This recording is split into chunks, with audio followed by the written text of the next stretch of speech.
This morning I got up here, I had 14 pages of lesson. This afternoon I've got one. But I would like to talk to you about the work that I do in Romania and the work that Midway overseas.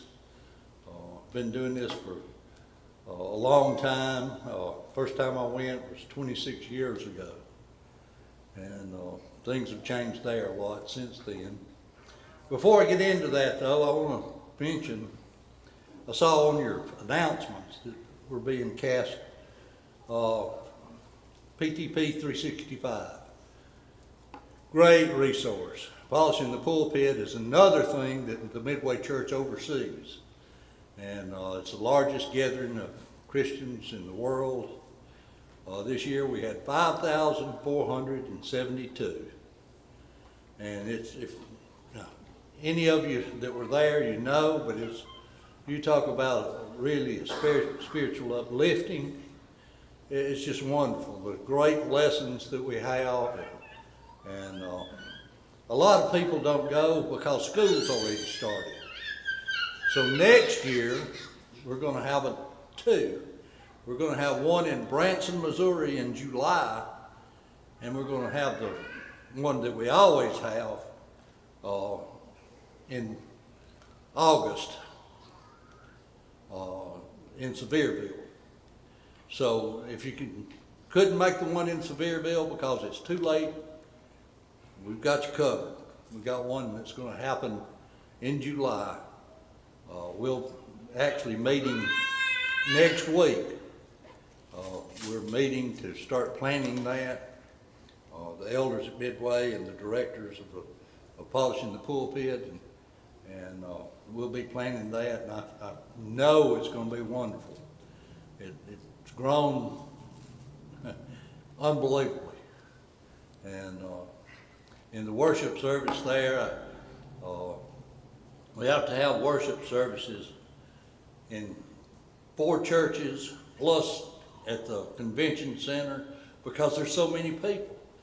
And just at the convention center, there was over 3,100 people in the worship service. And the singing, unbelievable. It's something that you'll want to keep in mind, and I'd love to see everybody plan to come there. Back to Romania. I've been working there a long time. Work started by Harvey Starling. He looked around. We had finished up work. We were supporting Harvey, but we'd finished up work in India. The church, one of the churches that we started there was up 600 or 700 each Sunday. And they were starting other congregations. So it was time for us to leave. That's always our goal, is to build the churches up to where they can carry on. So Harvey decided to look at Romania. Romania was under communism till 1989. And when communism failed there, it left a void. Finally, we had opportunity to get in there and get work. And so Harvey made some trips investigating, and then the work actually started about 94, 95. But we took over the oversight of that, Midway did, and I got really involved. And now it's every day for me. I work on it every day of my life, so it's something I love to do. Romania is on the eastern side of Europe. And last time I was here, I told you it looked like a fish, and it still looks like a fish. That's how it's shaped. But when you think about Europe and you think about the country, it's a country of over 20 million people. And yet, when you compare it with the United States, this is how it would look. You see, the United States is bigger than all of Europe. And so Romania is about the size of Michigan.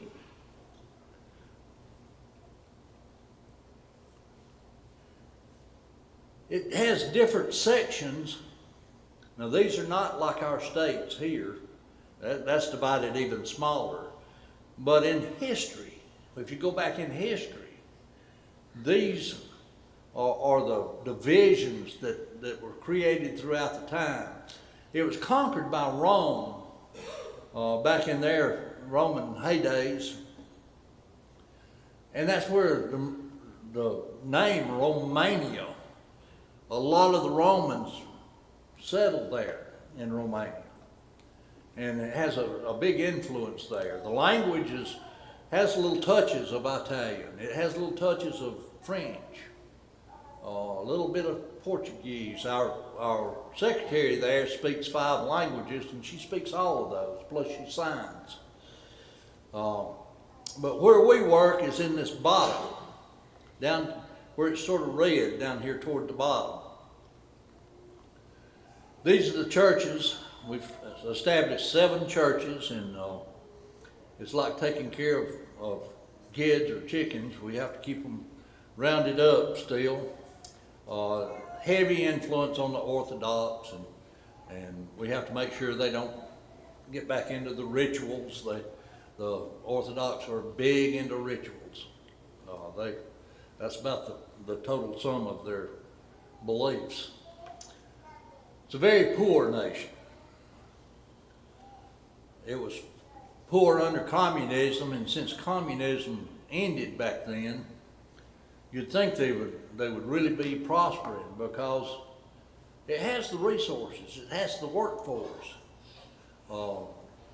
It's really a country that could explode in development, but they don't. And that's because of several reasons. One of the major reasons is corruption in the politics. Everybody's looking for a handout. But in the places I go and teach, a lot of times there won't be a concrete floor, it'll be a dirt floor in the house. There'll be animals in the house running in and out, chickens. The people have very little, even clothing, things like that. They don't, this is out in the villages mainly. They don't have a lot. I was telling Danny and Shields earlier, what's like our Social Security. The people there, the older people, they get about 90 cents a day to live on. And with that 90 cents, they got to pay everything.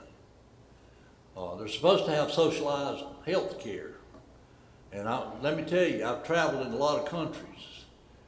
That's a joke. Socialized medicine is a joke, because it means no health care is what it means. And I'm not trying to get into politics, I'm just telling you like it is. To get health care in Romania, you still have to pay extra. They call it commission. They don't hide it. You have to bribe the doctors to take care of you. Those in the city, most of them live in apartments. They're high-rise apartments. There's just tons of them. And that's typical over most of Europe. It's kind of hard to see the houses sometimes. They have fence. Everything's fenced across the front of the house. They believe in those fences, and every business and every house has a fence. And I've talked to people, some of the Romanians that have come to the United States, and they said, how do you keep people from stealing your stuff? I said, well, over here we shoot them. But they can't believe that we don't have fences around all the houses to protect it. I've told you earlier, last year, about how we took the refugees out of Ukraine. Went into the Ukraine last year and was able to do some teaching while I was there. But we did a lot of work in 2020 and 2021 carrying people. These are some of the refugees coming out of the Ukraine, and it's almost always women and children, and a lot of times they're walking, and they've walked for hundreds of miles a lot of times. The Ukraine Networking Forum is a place where I've joined up with a lot of other folks, and you may recognize some of these folks. Demar Elam's on there. Some of you may know Demar. Jeff Abrams is at Tuscumbia. He's the preacher up at Tuscumbia. A lot of folks you might know. Mark Posey's not in the picture, but he was on the forum. But because of that Ukrainian forum, we were able to unite and get supplies carried in and get people carried out. We wore out 2 vehicles, hauling stuff. Wore out 1 trailer. These are some of the vehicles that we bought. The Adairsville Church, who oversees Demar Elam's work, Open Door Ministry, actually paid for these 2 vehicles. And we would stuff those vehicles with supplies and carry them in. We'd bring people out. And then toward the end of the work was carrying people back in. They decided they wanted to go back in. All the war seemed to be on the eastern side of Ukraine. So they would go back in and stay on the western side. They had friends or family or something that they could stay. So we hauled a lot of folks back in as we were hauling supplies. These are some that are going back in. This is the preacher and his wife at Cluj. That's in the northern part of Romania. And they helped us a lot with the work there. Really good workers. And they're overseen by the Levy congregation up in Arkansas. Dragos is, it was amazing some of the work that they did. This lady I studied with.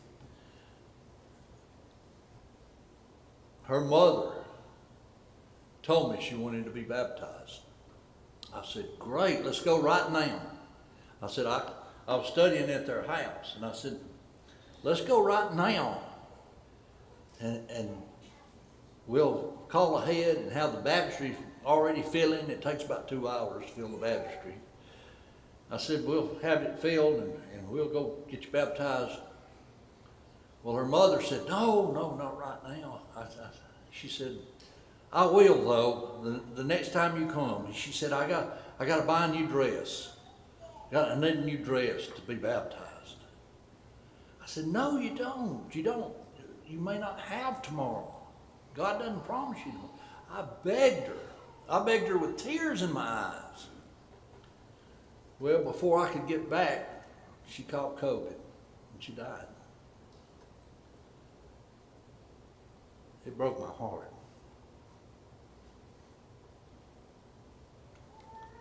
This is her daughter. Her daughter sat in on all those lessons, and she was finally baptized. One-on-one. That's how you convert people. You sit down. That's me and my translator. And I've studied with this lady. I ended up baptizing her in the bathtub. We didn't have 2 hours for the baptistry to fill. And I ended up baptizing her in the bathtub. But she's now a faithful Christian there. She goes between 2 churches there in Dolge, which is the district that Craiova and Cheriosh is in. This is a family. The young man there is a faithful Christian. He was converted not by me, by somebody else. And he leads the singing and takes part in worship service. And beside him is his mother. And his mother did not want him to become a Christian. She wanted him to stay in the Orthodox Church. She was really mad when he did become a Christian, and she told me she would never leave the Orthodox Church and come. Well, the man beside her, they introduced me as his stepfather, and they wouldn't have anything to do with the church. Well, I studied with her. I spent all day one day, had lessons morning and afternoon. Then I stayed with her the next night, about 8 o'clock at night, we studied. She finally told me, she said, I want to be baptized. Well, I asked about the husband. I said, what happened to your first husband? She said, well, he was a drunk and he ran off with another woman. So I thought, that's good. Not good that he did that, but good that it put her in a position that I could baptize her. We started filling the baptistry, and like I said, it takes 2 hours. I said, let's go get something to eat while the baptistry's filling. And so we went out to get something to eat, and I was talking with her, and I said, how long ago was it that your husband ran off and left you with this other woman? And she said, oh, it was 11 or 12 years ago. I said, well, that's good. I said, how long was it before you were remarried? She said, oh, we're not married. We just live together. I said, I can't baptize you. She said, what? She didn't understand. I explained to her that I couldn't baptize her because she was living in sin. She told me, she said, I'm going home and I'm telling him we're going to be married tomorrow. Well, guess what? They didn't have the money. It cost. So I gave them the money to get married. The other guy agreed, gained her husband, they got married, and I ended up baptizing her, and she's a faithful Christian. And the husband, who didn't want anybody to leave the Orthodox Church, came up to me, and he said, I want to study. I want to learn about this church, and I've got to get back over there and do that. This man, he lost, you can't see, but he lost part of his foot, lost his leg. He's on dialysis. I've been studying with him for several years, and he told me he wanted to be baptized probably 3 or 4 years ago. But his doctor wouldn't let him. He had open sores from his amputations. He had so many health problems that the doctor said, you can't do it. You can't do it. Well, I went back this time to see him. He was in pretty good shape. He didn't have any open wounds. And so I finally had the opportunity.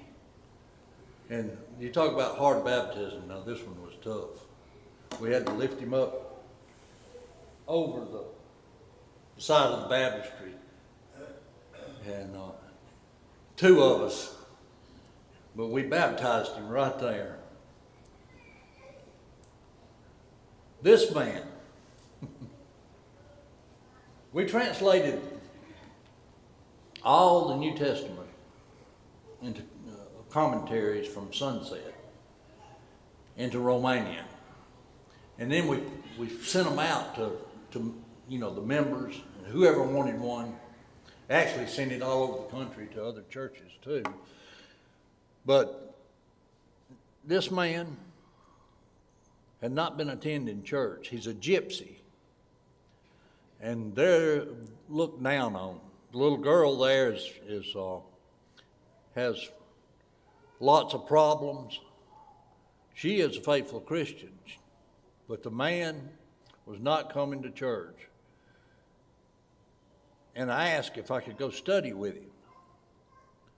And so this is her grandfather. So I went to his house after I preached at this church. I went to his house and he met me at the gate. And the first words out of his mouth was, "I want to be baptized." Well, I didn't think he understood, you know. I thought, well, you know, he really doesn't understand what baptism does.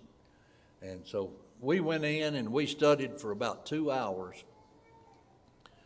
And I was convinced he did know what he was talking about. He had had those commentaries and been studying them. And he even making notes and highlighting stuff. And so we took him back to the church, and he was baptized. There he is. We filled the baptistry up enough where we could get him underwater, and we baptized him right there. This is that church. This is at Skitu Galisht. And these are the members there. They're all faithful Christians, other than there's a lot of racism. The problem with the gypsies, they really look down on gypsies. And so we're working up lessons, and I got 2 other fellows going next month, and one of them's going particularly to have a lesson about that. The man on the right holding the child, I had never met before. He hasn't been there before. But he and his family, you can see the baby in front of him. That's just the start of their family. Here's the family. And there's one child missing here. I don't know if they knew he was missing or not. But they had a house full. And we sat down and studied with them for a long time. They had an evangelical background, and some of their beliefs vary from their church, even within their church. It's hard when you have to start all over. It's easier when people don't have a background in a different church. It's easier to start from scratch than it is, because you got to unlearn all that stuff, all those fables that they're hit with. This is Christina Serbu. You can see her there holding the Bible. She is our Romanian secretary, and I was talking about her earlier. She speaks 5 languages, has a working knowledge of a couple more, and signs. She was at one of the teachers. She spoke 6 or 7 times to ladies at polishing the pulpit. Great teacher. I hadn't got her. Every teacher there is judged on their lesson and their reception and their delivery and I haven't gotten her grades yet back. These are Romanian kids. This is at Patesh, and all these kids you're looking at are Romanian. The Romanians there, we have several kids, and we have 5 adults that are there every Sunday at Patesh. Juana, who is my translator most of the time when I go, other than during worship service, I always use a man during worship service. But when we're doing one-on-one studies, Juana is my translator. And she has picked up a little bit of Ukrainian.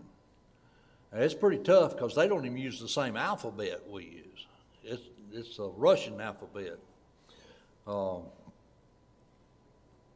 but these Ukrainian kids, she knows enough where she can have a lesson with them.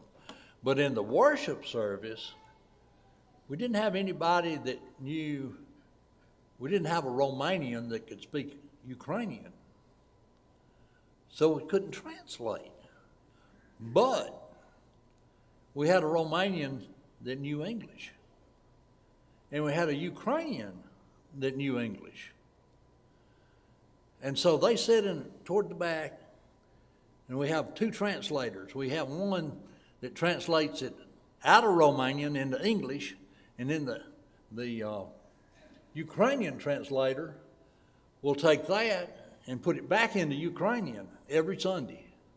And it makes it a little bit confusing back there in the back. You have to not listen to the back. But we're teaching those Ukrainians. This is Addie Boku. This is during the worship service. Addie is my translator in that side of the country for worship services. The lady you see sitting beside me there is signing for the deaf people. This is a young couple that I'm doing a marriage counseling. They just got married, and so I'm doing some marriage counseling and a lesson at the same time with them. This is the church where we're trying to build a new building. They're overflowing their little room that they call an auditorium, but it's smaller than any classroom y'all have. But they're very, very strong Christians, and we have several men that are knowledgeable there in that church. All right, I was there in April and May. I visited and taught in all 7 churches. I couldn't do Sunday everywhere, but I went to every day. I went to a different church. I taught 4 Bible studies on Sunday, preached in 4 churches. I taught youth classes in Craiova on one Friday, and then the next Friday I taught in Pitești to youth. I had to meet at the Valley Stanciului. That's the church I was talking about. We're going to build a new auditorium for them. Selected the location for the well. See, they don't have water. They don't have restaurant. Well, they do. It's out back. And it's not even a privy like we have. It's a hole in the ground. And so we're trying to get them a new auditorium with restrooms and a baptistry. When we baptize there, it's in a nasty river, or either we have to drive an hour to back to Craiova to use the baptistry there. I met with a Romanian attorney. We're having all kind of legal stuff going on, trying to make sure our charter's intact and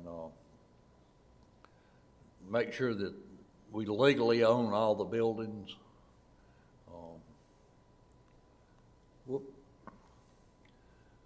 I taught it in over 40 one-on-one studies. I performed 2 marriage counseling sessions for 2 different ones. You saw one, I did another one.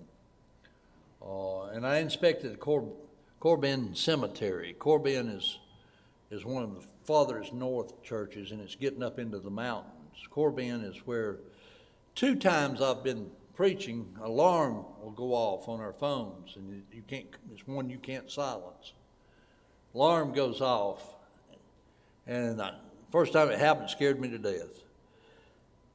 But the alarm was, there's a bear outside. Don't go out. Stay in.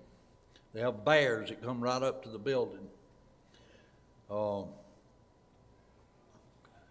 I dropped the efforts for the Ski-To Galești. We were trying to do another cemetery, but the red tape of the Romanian government was just too much.